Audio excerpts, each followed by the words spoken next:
King of Gods. By Fast Food Restaurant, Kabanata 305. Auction, ika-4. 1,000,000. Ang kaakit-akit na boses na ito ay nagpapalambot sa katawan ni Zhao Feng at nagkaroon ng ayaw at pagmamalasakit. Pakiramdam ng mga eksperto dito ay parang natutunaw ang kanilang mga puso. May kasabihan nga, hindi kayang lampasan ng mga bayani ang hamon ng mga dilag. Gaano man kalakas ang bida, hindi nila kayang talunin ang ngiti ng isang dilag. Higit pa rito, ang may-ari ng boses na ito ay ang pinakamagandang babae ng Canopy Great Country, si Empress Qin. Empress Qin. Sa wakas natagpuan na kita. Hindi mapigilan ni Zhao Feng na huminga ng malalim habang bahagyang nanginginig ang kanyang figure. Meow meow. Ang munting pas ang magnanakaw sa spiritual pet bag ay nataranta. Si Empress Qin ay nagbid ng 1,000,000 at walang sino man ang kasalukuyang nakikipagkompetensya sa kanya. Higit pa rito, ayon sa kasunduan sa pagitan ni Zhao Feng at ng munting pas ang magnanakaw, hanggat lumampas ang presyo sa 1,000,000, titigil si Zhao Feng. Poof! Ibinuka ng maliit na pas ang magnanakaw ang bibig at iniluwa ang isang spiritual grade na sandata ng low tier, malamang na nagkakahalaga ito ng halos 1,000,000. Ito ang personal na pera ng maliit na magnanakaw na pusa. Kung hindi sapat ang mga primal crystal na bato ng isang tao, maaari nilang ipagpalit ang iba pang mga item bilang karagdagan dito. Okay, si Zhao Feng ay may ngiti sa kanyang mukha, pinaplano pa rin niya ito. 1,000,000 at 100,000. Si Zhao Feng ay may kumpiyansa na nagdagdag ng 100,000. Medyo nagulat ito sa mga manonood. Sino ang taong ito mula sa ika-50 paninindigan na maaaring makipagkompetensya laban sa Iron Blood Religion at ngayon ay ang mga Imperial? Sinong ligaw na brat ito para makipagkompetensya sa Empress? Ito ang unang beses na nagbid ang Empress niya. Paano niya aaminin ang pagkatalo niya? Ang mga eksperto mula sa Imperial sa third stand ay nagpalabas ng hindi nasisiyahang mga single. 1,150,000.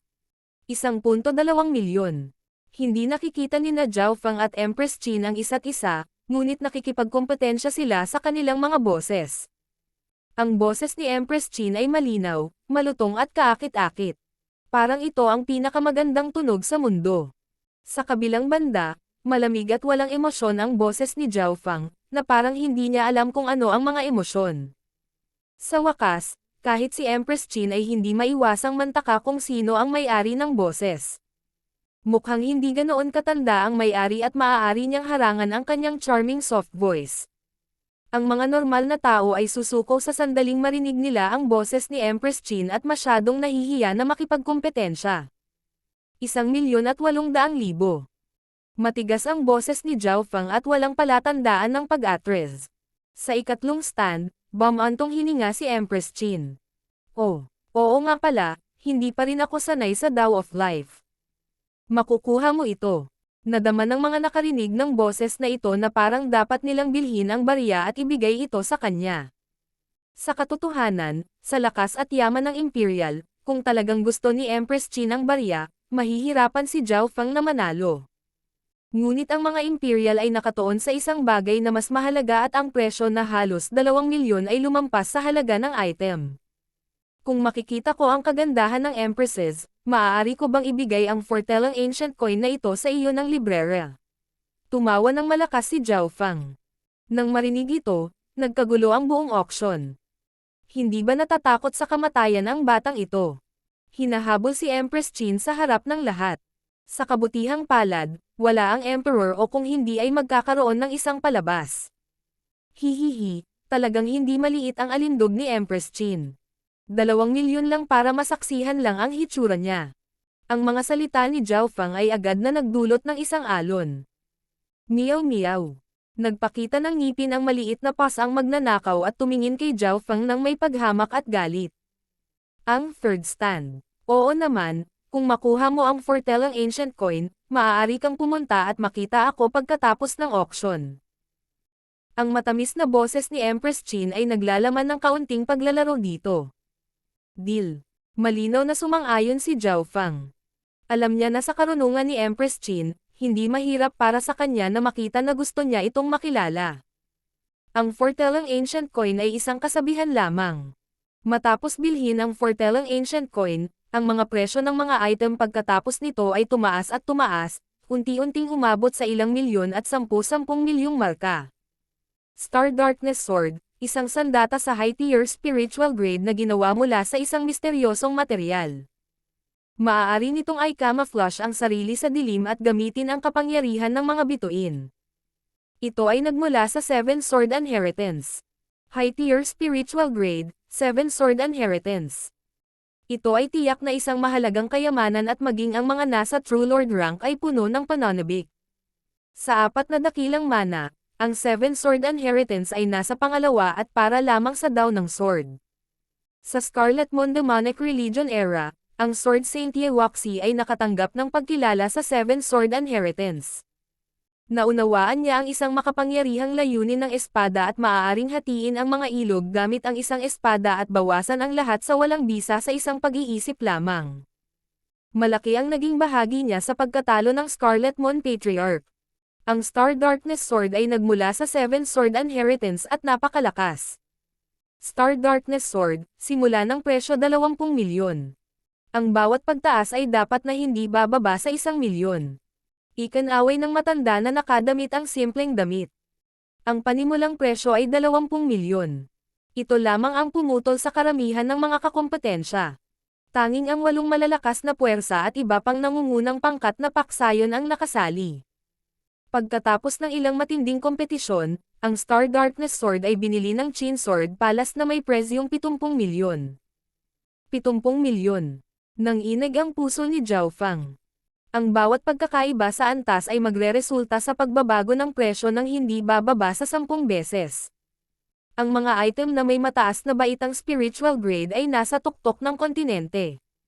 Si Zhao Fang ay hindi pa nakakita o nakarinig man lang ng mga item ng peak-tier spiritual grade. Ito ay ang gulong ng liwanag at kadiliman na maaaring magkaroon ng mga kakayahan na lampasan ang mataas na baitang sa kanyang talas at pinagsamang kapangyarihan. Naisip ni Zhao Fang na ang Star Darkness Sword ang magiging tuktok at mahirap maabot ang isa pang antas ng kaparehong taas. Sa hindi inaasahang pagkakataon, sinira ng ika-4 na item ang bagong record. Demon Slaughterer Blade, high-tier spiritual grade at nagmula sa Dagwang Lord Country mula 10,000 taon na ang nakakaraan. Alam ng lahat na ang Dagwang Lord Country ay nawasak sa isang gabi at mula noon, ang Lord Countries ay naging isang alamat lamang. Ang Demon Slaughterer Sword na ito ay isang item mula sa Dagwang Imperials. Tila, ang orihinal na grado nito ay nasa peak-tier spiritual grade ngunit pagkatapos ng kalamidad na iyon, bumaba ito sa high tier. Ang simpleng nakadamit na matanda ay nagbubuod ng kasaysayan nito. Ang Demon Slaughterer Blade mismo ay puno ng kapangyarihan at may kakayahang supilan ang mga demonyo at mga multo. Dati, isa pa itong peak-tier na spiritual grade weapon. Ito ay nagmula sa Dagwang Lord Country, na may mataas na kolektibo at makasaysayang halaga. Maaaring naglalaman pa ito ng mga lihim kung bakit nilipol ang Panginoong Bansa. Demon Slaughterer Blade, panimulang presyo na 25 milyon. Pulang-pula ang mukha ng matanda na nakasuot ng simpleng damit. 30 milyon. 40 milyon. 45 milyon. Ilang sandali pa. Ang Demon Slaughterer Sword ay itinulak sa 70 milyon at sa wakas ay naibenta sa halagang 72 milyon sa mga Imperial. Dinagtagal, lumabas sa auction ang mga item, teknik, at kasanayang espiritual na grado na mahirap makuha sa labas. Heaven's Legacy Script. Mayroon lamang 48 sa mundo at bawat script ay naglalaman ng ilang lihim ng Heaven's Legacy Inheritance. Sa sapat na mga script, makalkula ng isa ang patutunguhan at oras ng susunod na paglitaw ng Heaven's Legacy Inheritance. Hindi kumpleto ang mga mapa ng Scarlet Moon, pagkatapos maipan ang lahat ng 108, mabubuksan ng isa ang Scarlet Moon Inheritance at maabot ang taas na naabot ng Scarlet Moon Patriarch. Sabay-sabay na isinubasta ng nakadamit na nakasuot ng simpleng elder ang Scarlet Moon incomplete na mga mapa at ang Heaven's Legacy Scripts. Ang Heaven's Legacy Scripts ay mayroong 18 iba't ibang uri na ang bawat uri ay kinopya ng 100 beses at may panimulang presyo na 50,000. Ang Scarlet Moon Incomplete na mga mapa ay may 68 iba't ibang uri at 100 kopya ng bawat isa, na may panimulang presyo na 20,000. Parehong may information slip ang Heaven's Legacy Scripts at Scarlet Moon Incomplete na mga mapa na isang beses lang magagamit. Koleksyon. Naisip ito ni Zhao Feng at sumuko. Ang Heaven's Legacy Script at Scarlet Moon Incomplete Map ay parehong nabili sa mataas na presyo. Ang average na presyo para sa Heaven's Legacy Script ay 120,000 at ang Scarlet Moon Incomplete Maps ay naibenta sa average na 50,000. Maging ang Heian Master ay hindi napigilan ang tukso at bumili siya ng 10 Heaven's Legacy Scripts. Si Zhao Feng ay hindi natinag dito. Ang kapalaran ay isang bagay na maaaring hilingin ngunit hindi makuha. Hindi naman parang nakolekta mo ang mga bagay na ito, magbubukas ang mana kapag gusto mo ito. Umabot ang auction sa huling kritikal na sandali matapos may benta ang lahat ng Scarlet Moon Inheritance at Heaven's Legacy Scripts. Alam ng lahat na ang mga pangunahing item ng auction ay ang Pieces of the Earth Grade Weapons at 7 Sword Incomplete Manual. Ang 7 Sword Incomplete Manual ay nagmula sa 7 Sword Inheritance at may ilang koneksyon sa Sword Saint Yewaxi. Ang hindi kumpletong manual na ito ay tila mahirap intindihin kahit ng mga nasa True Lord rank. Nalaman ng Treasure Inspectors na ang kasanayang ito ay orihinal na nasa napakataas na grado ngunit dahil hindi ito kumpleto, ito ay malapit lamang sa peak spiritual na grado. Ang unang naibenta ay ang 7 Sword Incomplete Manual. 7 Sword Incomplete Manual panimulang presyo. 30 milyon. Sa sandaling sinabi ito, muling nagkagulo ang karamihan. 5 milyon. 55 milyon. 8 milyon. Nang umabot na sa 80 milyon ang presyo ay nagsimula itong bumagal. Sa sandaling ito, tanging ang mga Imperial, Iron Blood Religion, Qin Sword Palace at Pamilyang Tian lamang ang nakikipagkompetensya. 100 milyon. Lahat bigyan mo ako ng mukha please. Isang malinaw na boses ang narinig mula sa first stand. Ang unang esteemed guest stand. Napatingin ang lahat. Sa sandaling ito, maging ang matataas na echelon ng Imperial at Iron Blood Religion ay may mga solemne na ekspresyon. Natahimik ang mga tao at naging kakaiba ang kapaligiran. Sino ang taong ito na gustong bigyan siya ng mukha ng lahat? Bakit? Ang mga tao sa ibaba ay medyo hindi nasisiyahan. Bagamat halos naabot na ng 100 milyon ang pinakamataas na halaga ng mga puwersa, hindi ba't masyadong mayabang ang taong ito? Pagbati, Mystic Sword Sovereign. Huminga ng malalim ang nakasuot na nakadamit na matanda at magalang na yumuko patungo sa first stand. Eksperto sa pinagmulan ng Core Realm. Boom! Napunta sa talakayan ang auction. Totoo ba talaga ito? Mayroon pa bang Origin Core Realm Sovereigns na nabubuhay sa kontinenteng ito? Talaga. Kung ang Origin Core Realm Sovereigns ay makipagpalitan ng suntok, maaaring hindi ito kakayanin ng kapital. May mga taong naghinala habang ang iba naman ay nasa sabik. Sinabi ng mga alamat na ang mga nasa Origin Core Realm ay may kapangyarihang sirain ang langit at lupa. Hindi man lang sila naglagay ng isang malakas na bansa o 8 pangunahing puwersa ng Canopy Great Country sa kanilang mga mata. Ang mga sinabi nila ay maaaring makaapekto sa lahat.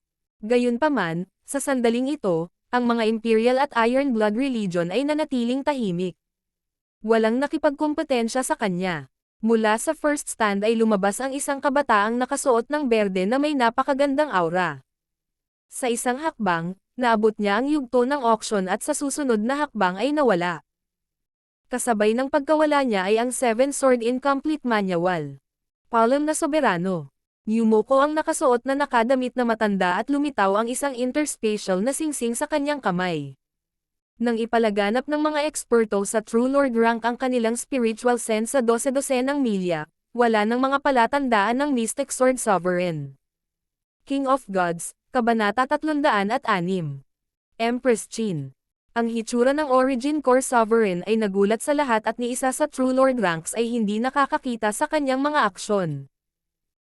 May isang tao lamang na maaaring makahuli ng mga bakas ng Mystic Sword Sovereign at iyon ay si Zhao Feng ngunit hindi siya nang ahas na gawin iyon dahil kung gagamitin niya ang kanyang God Spiritual ay para makipag-lock sa mga eksperto sa True Mystic rank o mas mataas, mararamdaman nila.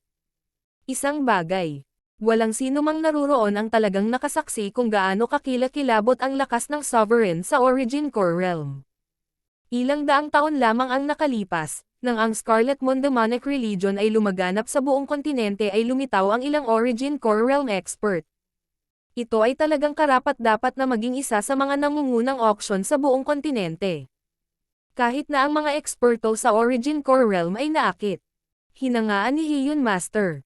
Pinigilan ni Zhao Fang ang kanyang sarili na buksan ang kanyang God's Spiritual Eye, na sumama sa kanya ng hakbang-hakbang sa paglalakbay na ito. Sa mga bahagi ng bansa tulad ng 13 countries ay wala kahit isang True Lord rank expert, kahit na ang pinakamalakas na cultivator sa Broken Moon Clan ay nasa True Human rank lang. Sa kontinenteng ito, ang mga dakilang bansa ang pinakamakapangyarihan at pabalik sa Flooding Lake City. Nabasa ni Zhao Fang ang ilang talaan na nagsabing ang mga sovereigns sa Origin Core Realm ay hindi eksaktong nakatira sa isang mundo tulad ng mga tao. Sabi nga, dalawa ang mundo nila. Matapos mabili ang Seven Sword Incomplete Manual, ang Rising Dragon Auction na lang ang natitirang item, mga piraso ng Earth Grade item. Mortal, Espiritual, Earth, Sky. Ito ay hindi lamang ginamit upang ipamahagi ang mga kasanayan at talento, ito ay ginamit din upang tukuyin ang mga armas. Ang mga batas ng mundo ay napakalalim at kapag ang anumang bagay tulad ng talento, kasanayan o armas ay umabot sa Earth Tier, ito ay sapat na upang mabiga ang mundo. Sa isip ni Zhao Fang, tanging si Zhao Yufei lang ang tila may kakaibang bloodline na isa ring nababagong katawan na ang talento ay maihahambing sa Earth Grade body. Piyesa ng isang Earth Grade item. Pinakalma ng simpleng nakadamit na elder ang kanyang emosyon at sumenyas na ang True Human Rank Beauty sa tabi niya ay magbunyag ng isang item. Ito ay isang piraso ng metal na kasing laki ng isang palad at ang kulay nito ay magbabago mula sa itim tungo sa lila hanggang sa kulay abo kapag tiningnan mula sa iba't ibang direksyon. Ang espiritual na mata ng Diyos ni Zhao Fang ay mabilis na nag-scan sa ibabaw nito, ngunit napaatras ito ng isang hindi nakikitang kapangyarihan na yumanig sa kanyang mental energy at halos mapaubo siya ng dugo. Ang mga item ng Earth Grade ay nalampasan ang aming kaalaman. Naramdaman ni Zhao Fang na ang kanyang mga aksyon noon ay medyo padalos-dalos. Ang mga item sa Earth Grade ay pareho sa Origin Core Sovereigns. Hindi sila dapat tiktikan at sa totoo lang, karamihan sa spiritual sense ng mga nasa True Spirit Realm ay hindi nataman ng Earth Grade item. Ang mga nasa True Lord rank lang ang nakaramdam ng panginginig ng kanilang puso at kumilos na parang tinamaan ng kidlat. Alam ng lahat na ang isang banal na sandata ay lumitaw 10,000 taon na ang nakalilipas at ang Dagwang Lord Country, na isa ring dynasty, ay nawasak. Mula noon, ang mga dynasties ay naging mga alamat at ipinagbabawal. Wala nang ibang bansa ang nang-ahas na tawagin ang kanilang sarili na isang dinastiya. Sabi ng matanda na nakasuot ng simpleng damit. Malinaw na kailangan niyang magdagdag ng ilang detalye sa huling item. Wala man lang narinig si Zhao Fang tungkol sa dynasties sa 13 countries dahil napakalayo nito. Sa kontinenteng ito, ipinagbabawal sa alinmang bansa na tawagin ang kanilang sarili na isang dinastiya. Sa makatuwid, ang tanging tier ay maliit na bansa, malakas na bansa at dakilang bansa kung saan ang great countries ang pinakamalaking puwersa. Ang piraso ng metal na ito ay dumaan sa inspection ng ilang mga master ng treasure inspection at ang material na ginawa nito ay talagang nalampasan ang spiritual na grado at nakumpirma na ito ay isang sirang piraso ng isang Earth Grade item. Ang piraso na ito ay maaaring ika-50 o ika-100 ng kompletong item, ngunit kahit na ang mga nasa True Lord rank ay mahihirapan itong kontrolin. Higit sa lahat, ang piraso ng Earth Grade item na ito ay nagmumula sa ibang lugar at naglalaman ng layunin ng kahit man lang sovereign sa Origin Core Realm o kahit isang maalamat na figure.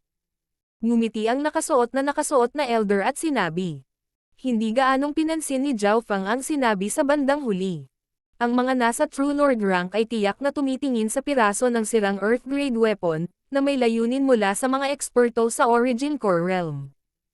Ang panimulang presyo ng piraso ng Earth Grade item ay 50 milyon, bawat pagtaas ay dapat na hindi bababa sa 1 milyon.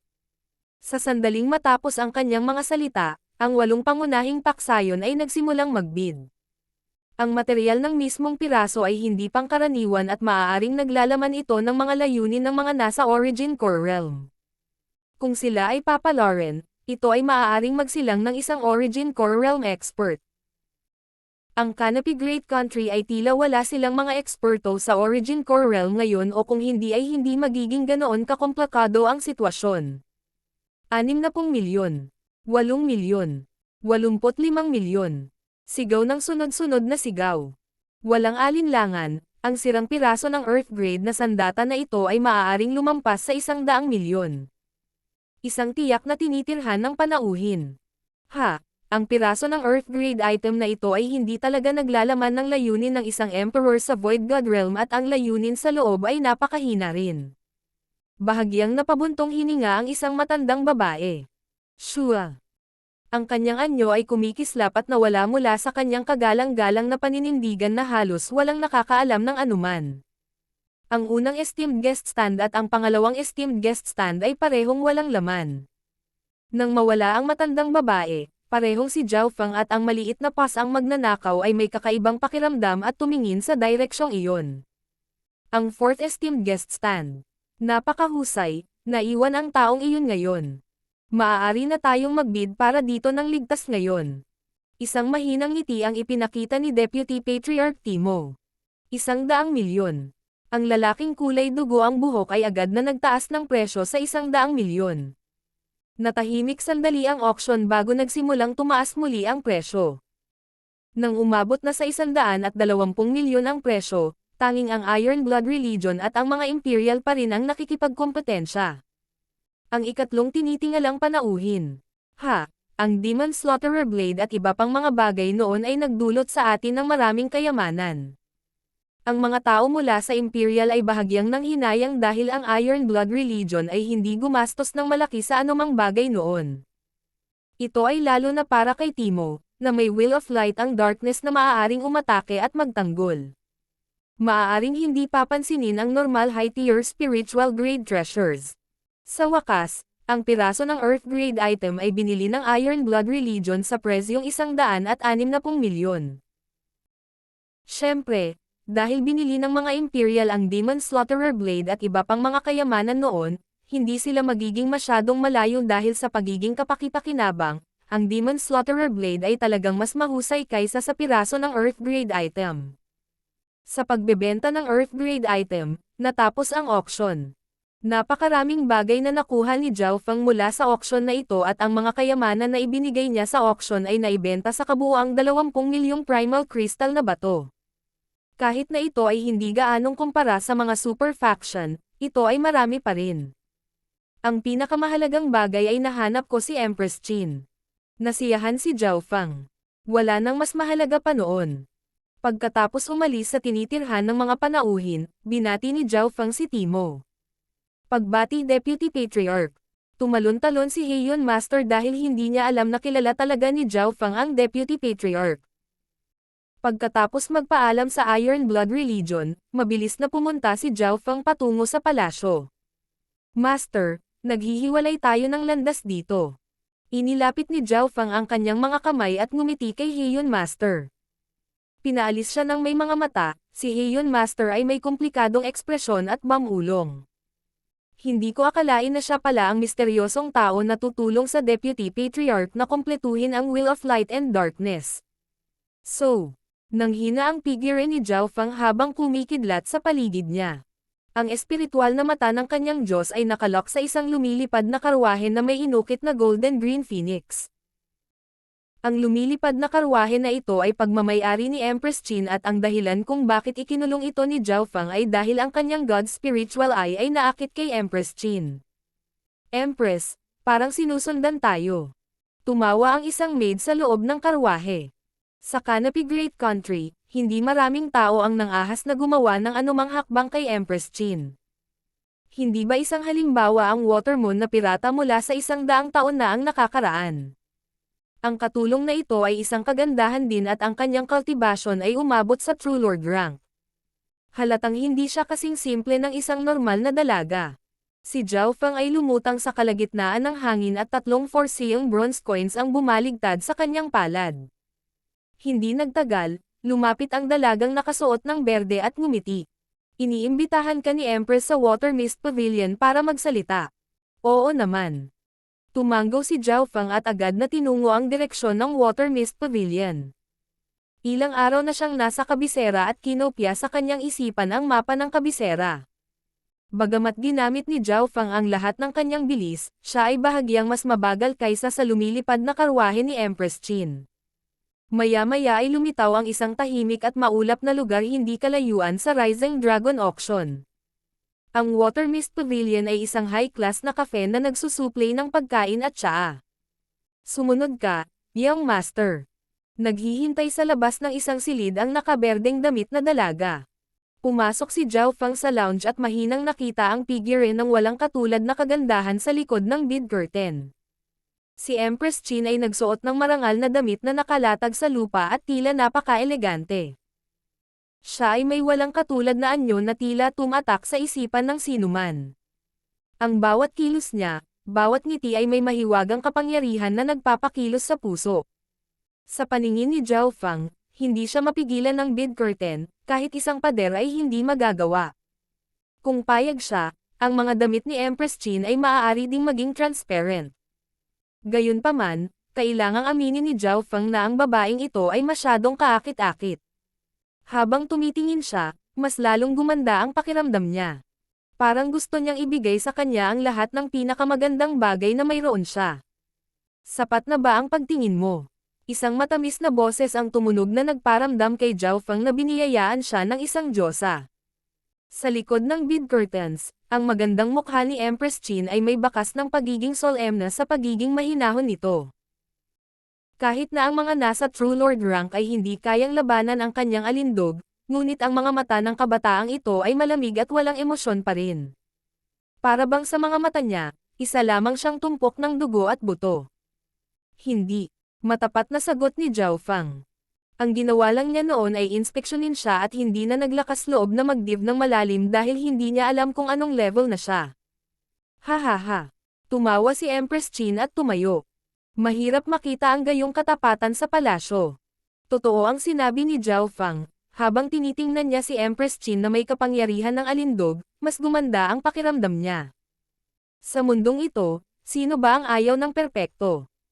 Ang kagandahan ni Empress Qin ay ang ganitong uri ng pagiging perpekto. Mula sa pananaw na ito, ang tunay na Tao of Charm ay hindi talagang kasuklam-suklam gaya ng iniisip ng mga tao. Huwalala.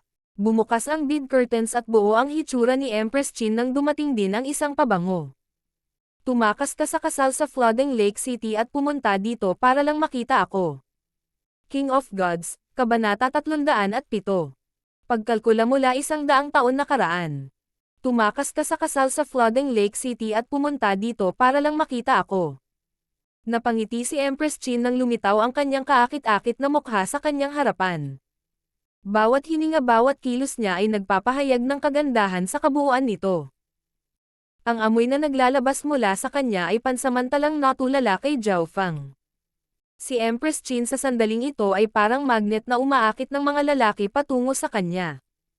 Isang pahiwatig ng asol ang lumitaw sa kaliwang mata ni Zhao Feng, na unti-unting naging ganap na asol ang kanyang mata. Nahulaan mo talaga. Nanlamig ang puso ni Zhao Feng at nakahinga ng maluwag. Hindi mahalaga kung sinusubukan siya ni Empress Qin o hindi, nagtagumpay siya. Ang sinabi niya noon ay tumama sa vital point ni Zhao Feng at dahil sa kanyang alindog, ginamit din ni Zhao Feng ang kanyang God Spiritual Eye at ibunyag ang kanyang pagkakakilanlan. Hihihi, ikaw talaga si Zhao Feng, ang nagpaikot-ikot sa Flooding Lake City at ngayon ay pumunta sa capital. Sa tingin mo ba, madali akong mabuli gaya ni Liu Qingxen? Ngumiti si Empress Qin at ipinakita ang pagiging mapaglaro ng mga kabataang babae. Pinigilan ni Zhao Feng ang sarili. Nakuha ng Empress Qin na ito ang mga saloobin ng milyon-milyong kababaihan. Minsan siya ay marangal at matikas habang sa ibang pagkakataon ay kaakit-akit. Empress, hindi mo ako ibibigay sa Flooding Lake City Lord, di ba? Sinadya ni Zhao Feng ang kanyang mukha at nagtanong. Ayon sa balita ng Iron Blood Religion, ang Imperial at ang Flooding Lake City Lord ay parehong nagkasundo na hulihin si Zhao Feng at si Empress Qin ay mula sa Imperial. Ngayong nakilala na niya si Zhao Feng, ano ang naghihintay sa kanya? Ito ay tiyak na kung si Empress Qin ay kikilos, si Zhao Feng ay mahuhuli. Pagkatapos buksan ang God's Spiritual Eye, natitiyak ni Zhao Feng na ang lakas ni Empress Qin ay umabot na sa True Lord rank. Ang dahilan kung bakit nagkaroon ng ganoong kapangyarihan si Empress Qin sa Imperial ay dahil sa kanyang sariling lakas, alindog at katalinuhan. May mga bali-balita pa na nakontrol na niya ang Emperor. Tumawa si Empress Qin at sinabi sa matamis na tono.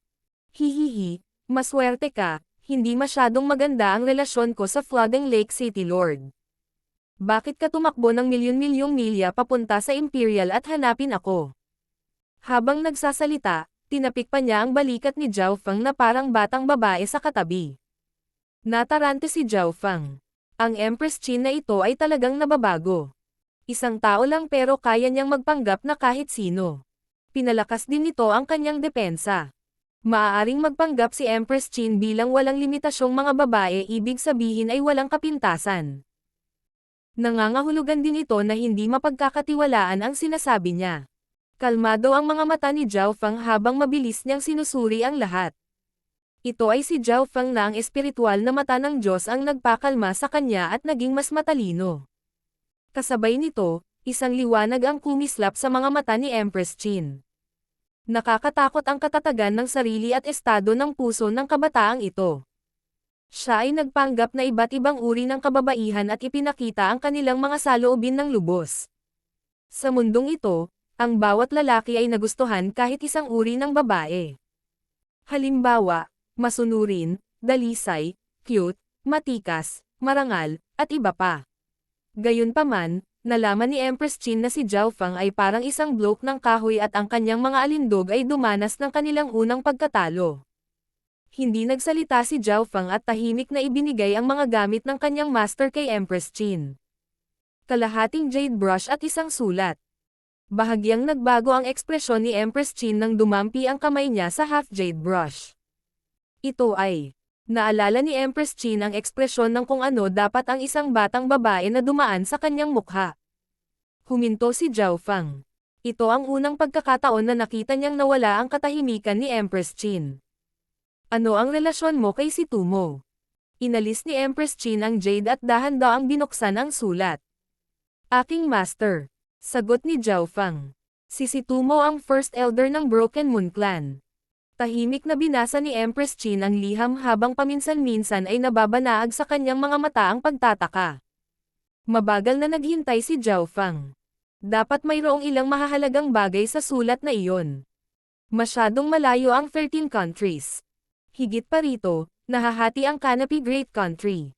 Maliban kung ito ay nagkakaisa, walang pagkakataon na tumulong sa 13 bansa. Diretsyong sabi ni Empress Qin. Hindi nagulat si Zhao Feng sa resultang ito. Walang tiwala ang iyong master sa pagliligtas sa 13 bansa. Ang tanging hiling niya lang ay tulungan kita. Bahagyang ngumiti si Empress Qin. Flash. Pinisil-pisil ang kamay niya at pinutol ang sulat. Nanlamig ang ekspresyon ni Zhao Feng.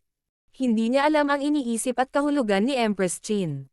Ang taong ito ay maaaring kumilos sa lahat ng uri ng babae. Sino ang nakakaalam kung ano ang iniisip niya? Higit pa rito, may masamang pakiramdam si Zhao Feng. Dahil alagad ka niya, hindi kita guguluhin. Paano kung kunin kita bilang stepson ko? Tanong ni Empress Qin. Stepson. Si Zhao Feng ay naguguluhan at naramdaman na parang hindi niya ito nahuhuli sa mga tuntunin ng iniisip. Para sa mga normal na tao, ang maging emperor at empress's stepson ay isang bagay na gusto nila. Salamat sa mga intensyon ni Empress. Agad na tumanggi si Zhao Feng. May mga magulang na siya at tutol sa kanya ang isang extra stepmother. O sige, sa capital ka muna. Pagbalik ko, hahanapin ko ang Emperor at kung gusto mo mairerekomenda kita sa Qin Sword Sect. Nagpatuloy si Empress Qin. Nang malapit nang matatapos ang pakikipagpulong kay Empress Qin, may iba pang naalala si Zhao Feng. Empress, may sinabi pa sa akin na personal kong ibigay sa iyo. Naglabas si Zhao Feng ng jade petal. Sa totoo lang, ang jade petal na ito ay extension ng three-flowered treasured lotus at nakatago dito ang kalooban ng Watermoon Pirate. Sa testamento, sinabi nito na ang taong tumanggap ng Watermoon Treasury ay dapat personal na ibigay ang talulot na ito kay Empress Qin. Matapos pinuhin ni Zhao Feng ang three-flowered treasured lotus, natanggap niya ang impormasyon. Ikaw. Ang boses ni Empress Qin ay nagsimulang manginig habang ang kanyang balat na puti ng nyebe ay nagsimulang mamula. Weng. Isang malabong pulang lotus na simbolo ang lumitaw sa noo ni Empress Qin. Agad na nakaramdam ng kawalan ng lakas si Empress Qin at hindi niya makontrol ang kanyang emosyon. Ito. Ano ang nangyayari? Natigilan si Zhao Feng. Isang kaakit-akit na dilag na walang pagtutol ang nasa harapan niya at siya ang pinakamagandang babae sa dakilang bansa. Kung ito ay isa pang normal na tao, malamang na sila ay sumuko at gumawa ng isang bagay. Agad na naramdaman ni Zhao Feng na ang talulot sa kanyang kamay ay nag-init at pagkatapos ay isang maapoy na aura ang lumawak sa kanyang buong katawan upang bumaha sa kanyang kamalayan. Kasabay nito, ang simbolo ng lotus ni Empress Qin ay naging mas maliwanag at mas pula. Itong Empress na dalubhasa sa alindog ay naramdamang nag-aapoy ang buong katawan niya at napanaginipan ang kanyang mga mata, ngunit nilabanan pa rin niya ang lahat ng kanyang makakaya. Gayunpaman, ang kanyang katawan ay maaari pa ring gumawa ng ilang mga aksyon tulad ng pagtanggal ng kanyang damit at pagpapakita ng kanyang katawan. Hindi maganda. Halos hindi makontrol ni Zhao Feng ang kanyang emosyon at naging matigas ang kanyang ibabang bahagi ng katawan. Sa kritikal na sandali, sa loob ng sukat ng kaliwang mata ni Zhao Feng, lumiwanag ang malabong asul na lawa. Agad, ang mental energy ni Zhao Feng ay nagyelo at nakontrol niya ang kanyang katawan. Ang Watermoon Pirate na ito ay mayroon pa ring mga kalkulasyon. Naisip ng espiritual na mata ng Diyos ni Zhao Feng. Ang talulot sa kanyang kamay ay may kakaibang kaugnayan sa lotus, pinindot ang noo ni Empress Qin. Sa pamamagitan ng talulot, nakontrol niya ang emosyon ni Empress Qin. Nangangahulugan ito na ang labanan 100 taon na ang nakalipas, si Empress Qin ay hindi ganap na nanalo. Bagamat nabigo ang pirata ng Watermoon, nagawa pa rin niyang dumaan sa Mystic Flower Treasured Bible at iwan ang lihim na pamamaraang ito kay Empress Qin. Kapag nakuha ng isang tao ang Watermoon Treasury at inilabas ang talulot, maaari nilang laruin hanggat gusto nila si Empress Qin at maging alipin pa siya. Nakakakilabot. Anong mapangwasak na pagkalkula? Nanlamig ang puso ni Zhao Feng. Kung ganoon ang iniisip ng pirata ng Watermoon, ang Empress Qin na bumugbog sa kanya ay hindi rin isang simpleng figure. Tulad ng pag-iisip ni Zhao Feng tungkol sa mga dahilan, ang makapangyarihang kalooban ni Empress Qin ay nagpapahintulot sa kanya na kontrolin ang lotus sa kanyang noo. Patayin siya. Malamig na sigaw ni Empress Qin, ngunit ito ang kanyang limitasyon dahil ang kanyang buong katawan ay manhid. Bagamat ang pirata ng Watermoon ay nagtagumpay sa pagkalkula kay Empress Qin, ang huli ay gumawa din ng mga pagpapabuti at ngayon ay umabot na sa True Lord rank. Sister Chingsen. Bulalas at pumasok ang berdeng nakadamit na kagandahan sa labas, ngunit natulala siya sa tanawin. Ang perpektong imahe ni Empress Qin sa kanyang isip ay kalahating hubad na ngayon sa harap ng isang kabataan. Patayin siya.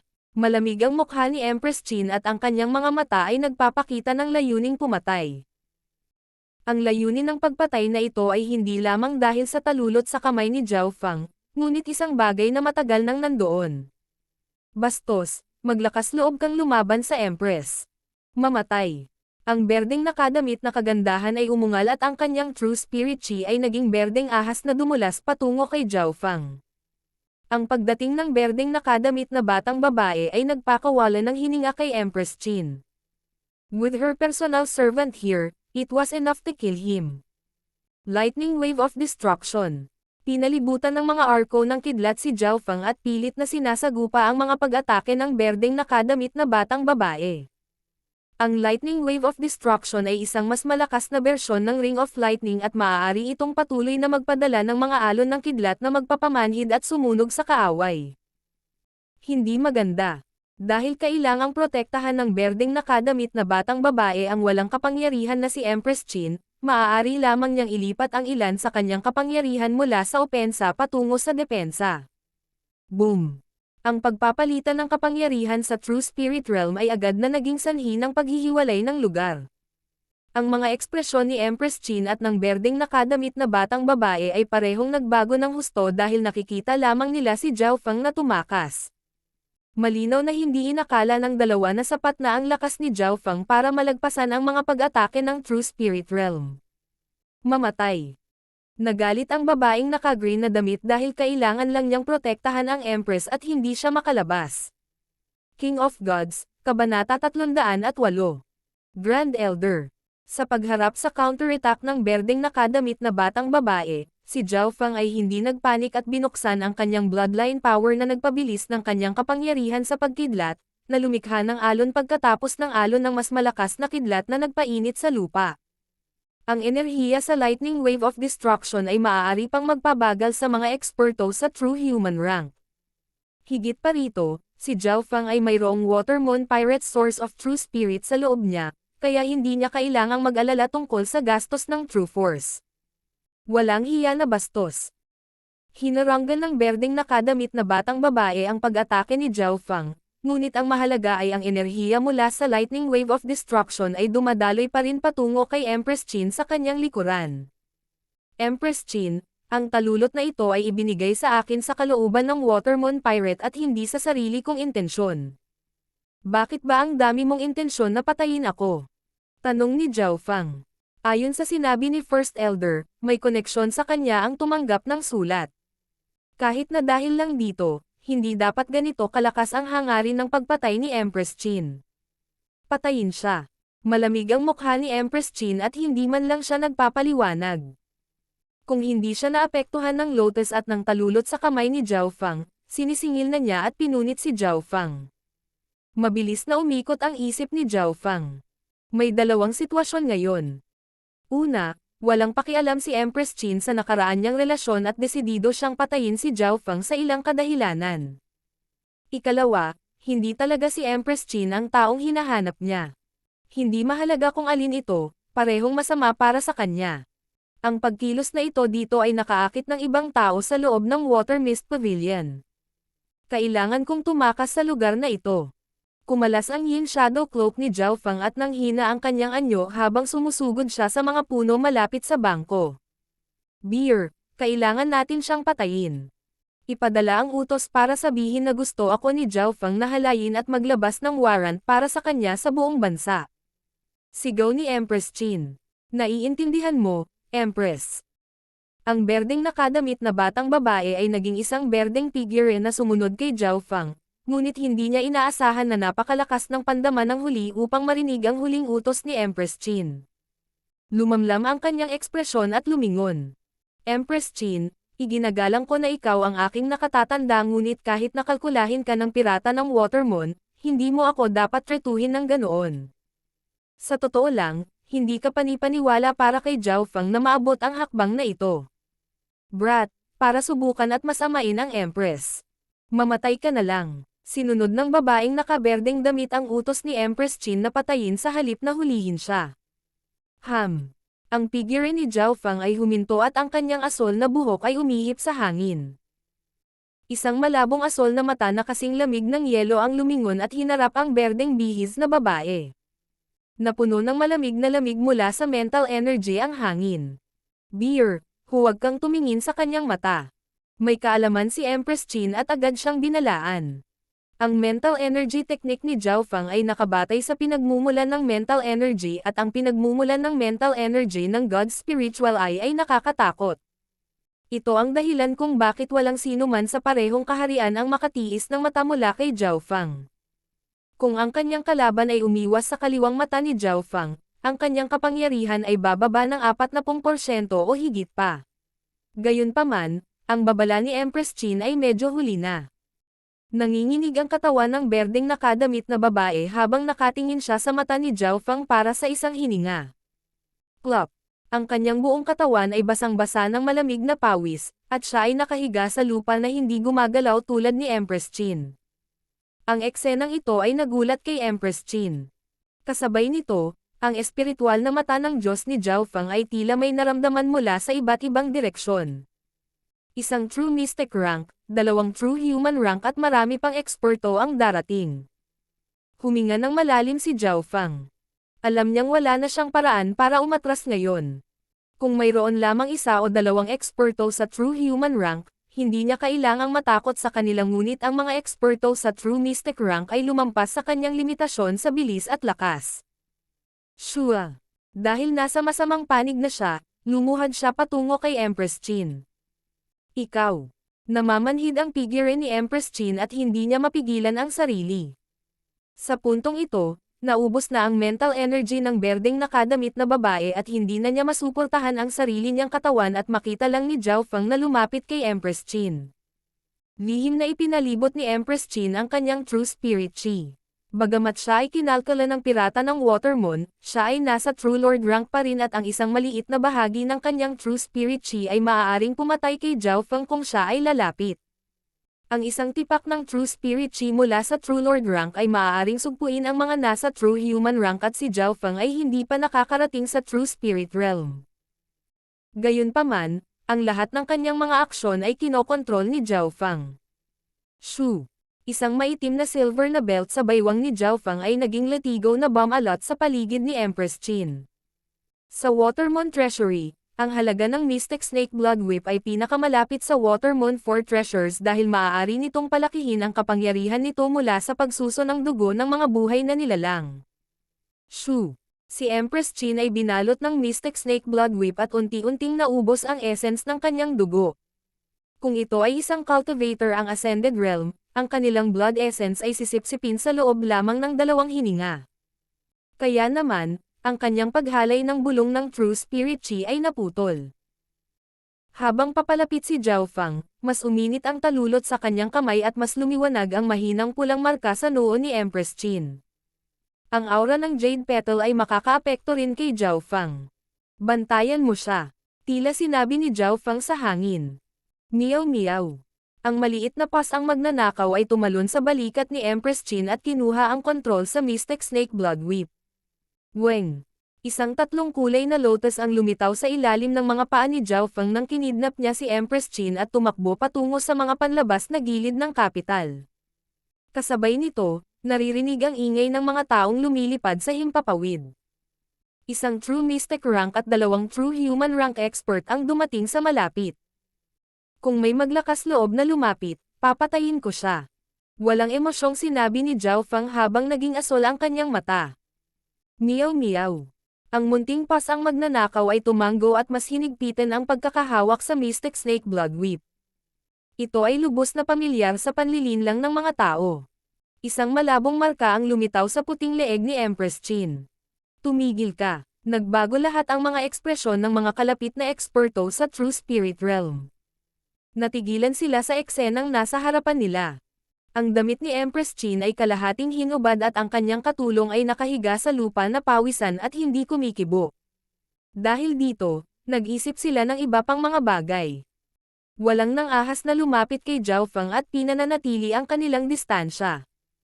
Ang 3-flowered treasured lotus ni Zhao Feng ay mas mabilis pa kaysa sa mga normal na eksperto sa True Human rank kapag lumalaban. Bilisan mo. Sabihin mo sa mga Imperial. Sabihin mo sa Emperor na may kumidnap sa Empress at tila ito ang tagapagmana ng pirata ng Watermoon. Sunod-sunod na balita ang lumipad sa himpapawid. Sa kalahati lang ng oras na ginawa sa paggawa ng tsaa, nagulat ang buong kapital. Dahil sa Rising Dragon Auction, mas maraming eksperto sa True Spirit Realm kaysa dati. Oh, anong nangyayari? Malinaw ba ang nakikita ko? May kumidnap sa Empress.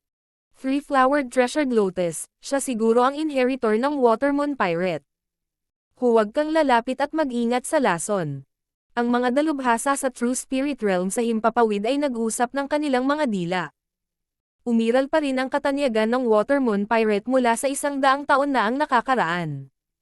Ang kanyang mga lason ay maaaring pumatay ng mga eksperto sa True Spirit Realm nang hindi nakikita at siya ay walang kapantay laban sa lahat ng nasa ilalim ng True Lord rank.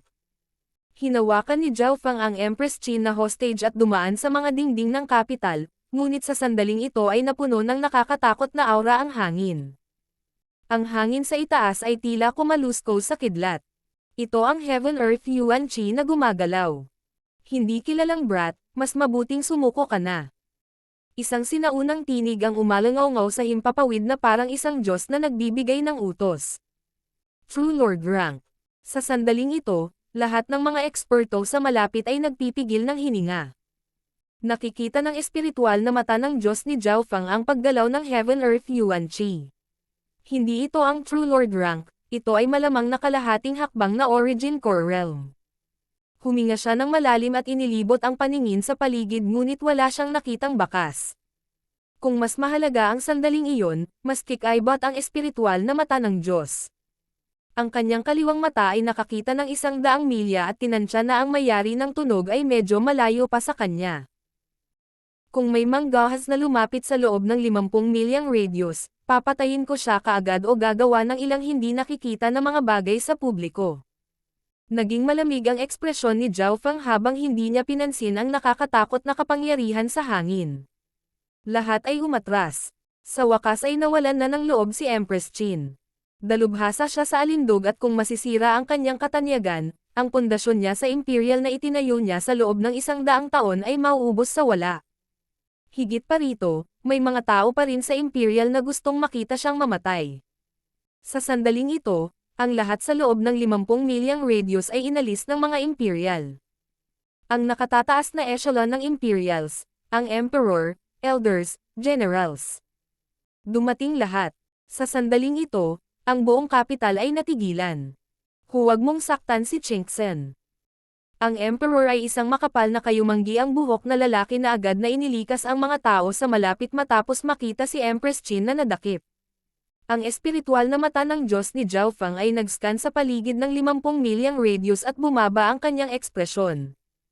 Sa direksyong northeast, may tao sa puno, at sa mga ulap ay may 2. Sa tabi ng ilog mayroong 4. Lahat ng kanyang mga target ay nasa kalahating hakbang man lang na True Spirit Realm o mas mataas. Habang sinasabi niya ito, nagulat ang mga imperial. Bagamat naalis na nila ang mga tao, maliwanag na nagpadala sila ng iba para bumuo ng rescue team at hindi inaasahan na napakaliwanag ng mga mata ni Zhao Fang. Ang isang tabi ng isang tao, kahit isang langgam ay hindi makatakas sa kanyang mga mata. Nakakatakot ang bloodline power ng batang ito. Tawagan ang lahat pabalik. Walang magawa ang emperor. Nagkatinginan lahat ng mga elder at general. Ang katayuan ni Emperor Qin sa imperial ay napakataas at ang emperor ay umiibig sa kanya. Walang sino man ang mag-aakala na ang isang kabataang hindi pa nakakaabot sa true human rank ay maaaring mahuli si Empress Qin. Kailangang malaman ng isa na naabot na ni Empress Qin ang True Lord rank at nilinang sa Tao of Entertainment and Charm. Bagamat hindi dalubhasa sa labanan, sapat pa rin ito para sirain ang sinuman sa ilalim ng True Lord rank. Noon, kahit ang pirata ng Watermoon ay natalo niya. Ang mas nakakatakot ay ang kanyang bloodline power ay nakakakita sa hangin at lahat ay walang silbi. Sa sandaling ito, ang Heaven Earth Yuan Qi ay nagsimulang tumalon at namuo sa isang aura na tila halos kayang ilipat ang kalangitan. Ang aura na ito ay parang isang soberanya na bumaba at magpapaluhod sa lahat ng iba pang nilalang. Grand Elder. Ang mga imperial, pati na ang emperor mismo ay yumuko lahat.